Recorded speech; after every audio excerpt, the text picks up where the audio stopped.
Today I'm going to take you through a posterior chain stretch routine. This is great if you've got tight hamstrings, glutes, maybe even tightness around the lower back. So we're going to be focused on stretches up the back of your body. Let's get right into the routine. You don't need any equipment for this. I am going to use some yoga blocks, but you can do it with or without them. So if you lie onto your back, I want you to draw one knee up to your chest. I want you to hold on behind the hamstring. And then what we're going to do is we're going to actively straighten the leg, tensen the quad until you feel the stretch in the hamstring. I want you to hold it for 5 seconds. And I want you to come back down. So this routine is going to be a mix of movement-based dynamic stretches and some static work. Extend for 5, and then back down. Let's do 5 5-second extensions.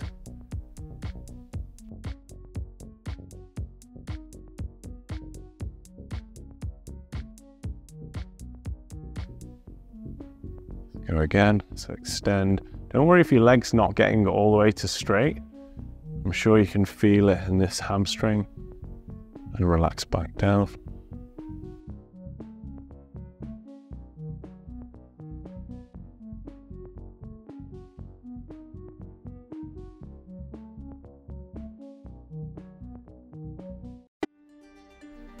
Okay, let's switch to the other side. So holding it on underneath the hamstring. Try and straighten the bottom leg out. Let's extend, hold for 5, 4, 3, 2, 1. So this is an active stretch where we're using the power of the quads to stretch the hamstring. Let's go again. Hold for 5, 4, 3, 2, 1. Let's go again, because while the quad is contracting, it's going to force a little bit of relaxation in the hamstring. 2, 1. If we hold it for long enough, eventually our body will start to allow a little bit more movement. Let's go again. We'll go one more. 5, 4, 3, 2, 1. So there's our movement-based stretch for the hamstrings. Let's move on to more of a static hold. If you've got some yoga blocks or something to balance on, you can grab them, but don't worry if not. So I'm going to kneel on my right knee. I'm going to put my left leg out front, balancing on the heel. I actually want to actively bend the legs slightly, and then I want you to scoot your hips back, leaning your body forward, hinging at the hip, but without rounding your back. So we're just going to fold in half of a flat back. This is where your yoga block might come in handy. You can lean on one like this. If you haven't got anything to lean on, just rest your hands gently on the upper thigh. Or maybe you can keep going and put your hands on the floor. As you can see, I'm trying to keep some length to my back, so I'm not hunching and compressing my disc. So it's great if you can touch the floor, but if you find that you're rounding your back to get there, it's best just to put your hands on your upper thigh, or even just using some blocks for a little bit of support. So just slowing your breathing down, we're staying on this side. I'm going to do about 45 seconds per side.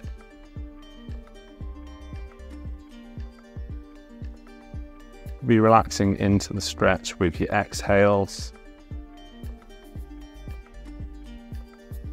Scooting the hips back. Keeping the chest slightly proud. We don't need to overarch the lower back, but we're definitely trying not to round it and let the tailbone tuck under. Let's do one more breath. And a long exhale. Starting to feel that freeing up now, which is great. Let's move to the other side. So I'm going to go onto my left knee. I bring that out front. I'm going to unlock the knee, otherwise all I feel is like a little burning in my sciatic nerve, and we don't want that. We want a nice high up hamstring stretch if possible. Scoot the hips back, fold in half. And start with nice high blocks. We don't want to force flexibility. The whole point is to let your body allow you to go further into the range of motion, to stop it from overprotecting. Tightness is actually a protective mechanism to stop you from tearing your muscle. But sometimes that signal is overdoing it a little bit, and actually we could do with a little bit more range. But if you force it too hard, you'll just be triggering that stretch reflex response to resist you. So you want moderate stretch. You can go deeper into it.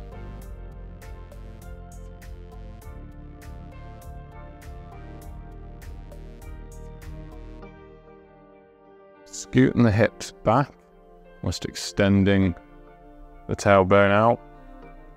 And lengthening my spine, I'm folding forwards. Feeling it actually nice and high up on the hamstring with this leg bend. Feels good. Your hamstrings cross your knee joint and your hip joint.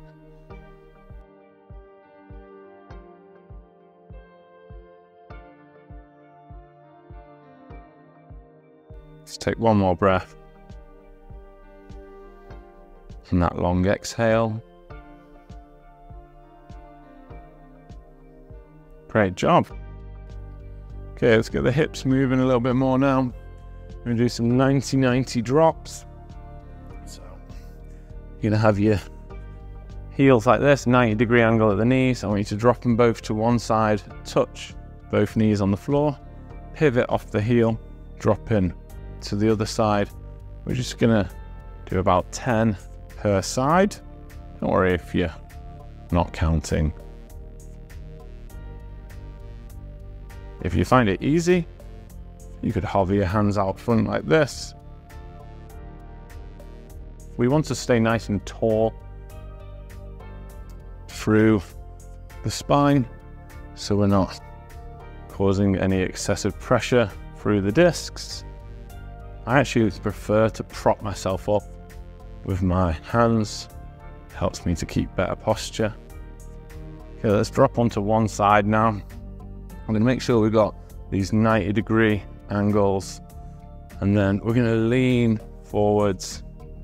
Now, if you're more flexible, you might be leaning your chest over your ankle. If you're less flexible, this is not my best stretch. I'm gonna lean over the calf because that's where I can feel it the best. And we're just holding that. If you're struggling, you can prop this glute on this side over here up with a little cushion, and it'll make the stretch a little bit easier. So you'll be sitting on a cushion on that side. Okay, let's go for some circles now. So we're going to stay on this side. I want you to imagine you stirring the pot using your chest over the knee, maybe the ankle if you're pretty flexible. We're just going circles. I'm using my back hand, this one that I'm propping myself up with, to help keep length to my spine and assist in the circles. Let's take them in reverse now. Doing about 10 circles each way, but I'll let you know when to switch, don't worry about it.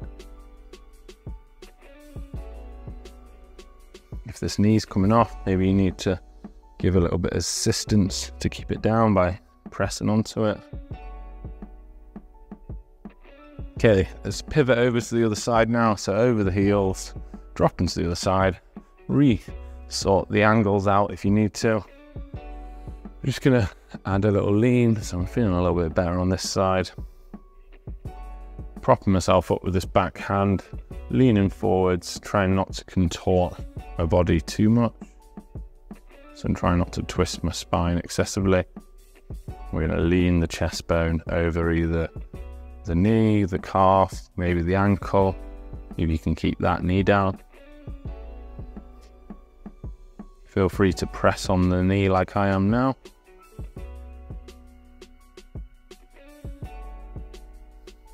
Again, relax your breathing. Let's go for some circles. So circling one way.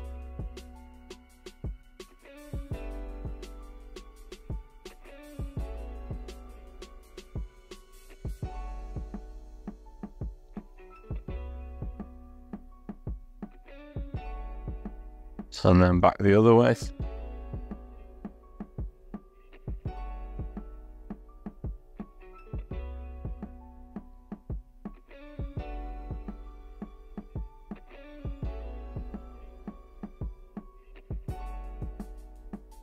And let's do a nice static stretch for this as well. So we're going to hit a muscle called your piriformis. You can also feel your glutes. So if you lie on your back, I want you to cross your left foot over your right knee. And then you're going to take your right hand, hold on to your shoelaces. And what you're going to do, you're going to reach through that triangle you've created in the middle. And you can either grab your hamstring or you can grab your shin, and then ideally we'd relax your head and your shoulders back down to the floor. Maybe you might want a cushion, and you could maybe prop your head up like that to make it a little bit more comfortable if you're straining your neck to get it on the floor. Or like I said before, you can always hold on to the hamstring instead. You should be feeling a stretch here in this glute and the piriformis. Your piriformis is a muscle that comes from the long bone in your upper leg called your femur. It crosses through your hip joint, attaches into your lower back. So you can imagine if that's tight and it's pulling down heavily onto your lower back, that's going to cause some issues. Slowing your breathing down, let's take our time with this.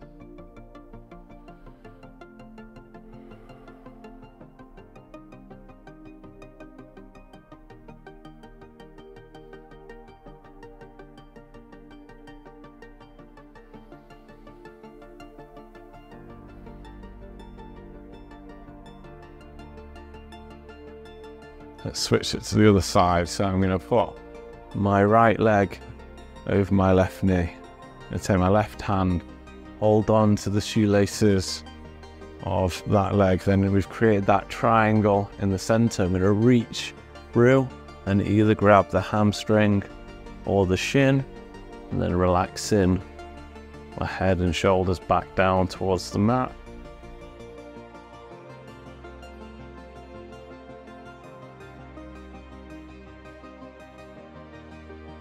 You find you've got one side tight than the other. A big cause of a lot of injuries is not always tightness or weakness on its own, it's disproportional tightness or weakness. So you get a lot of people that are very strong, very tight, but they don't necessarily have the issues if they've got even sides, and then you can get a lot of people that are very flexible, but if you've got one side that's stronger than the other or one side that's tighter than the other, that's where issues can creep in a lot of the time.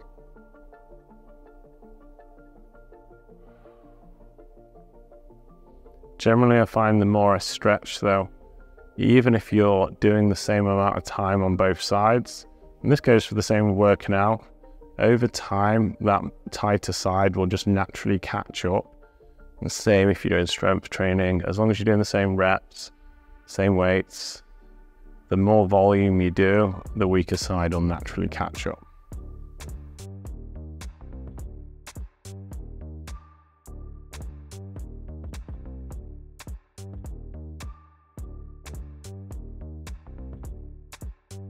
Okay, let's finish up with 2 more stretches. So if you come into a kneeling position, we're going to actually open out the mid traps a little bit. So you're going to link your hands like this.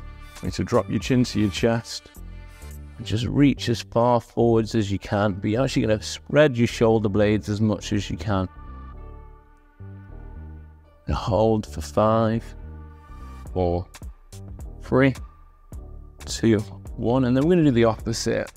We're going to pull the hands back, making a W shape with the arms and elbows. Pinching the shoulder blades, just opening out in the opposite direction.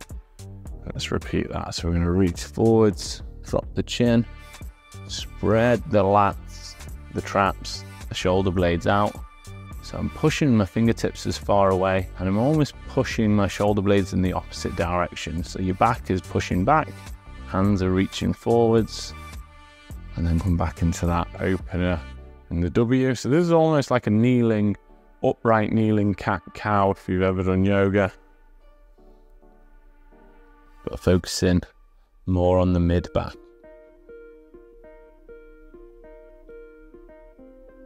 Opening back out.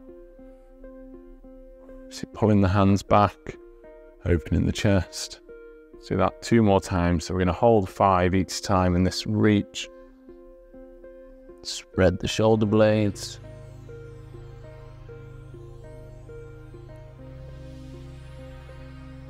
Opening out. Go 1 more time with that.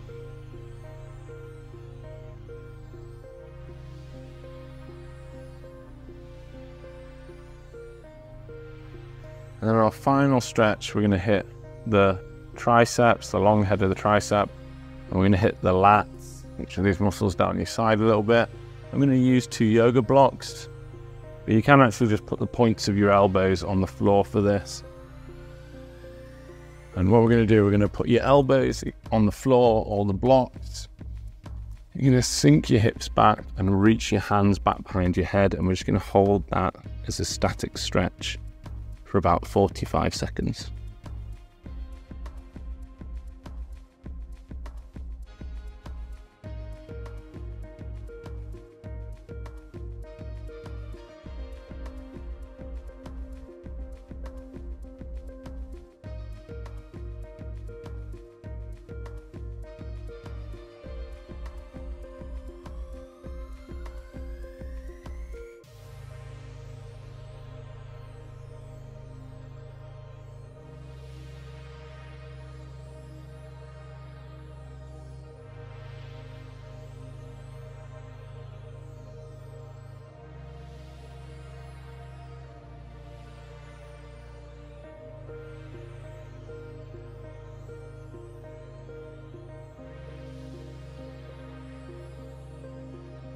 Slowly unraveling. And that's a wrap. Thanks so much for joining me for that. Let me know in the comments below, how did you find that routine? And also, where in the world are you following along from? I do love to hear that. If you want to keep going, even out your body, and try an anterior stretch routine, working all at the front, I'll link that video. Why don't you go and do that right now and keep this rolling. And I'll put a playlist of my other stretch routines here if you want to save one for another day. Hit the thumbs up button if you enjoyed it, subscribe if you want to become part of this community, and I'll see you again soon for another routine.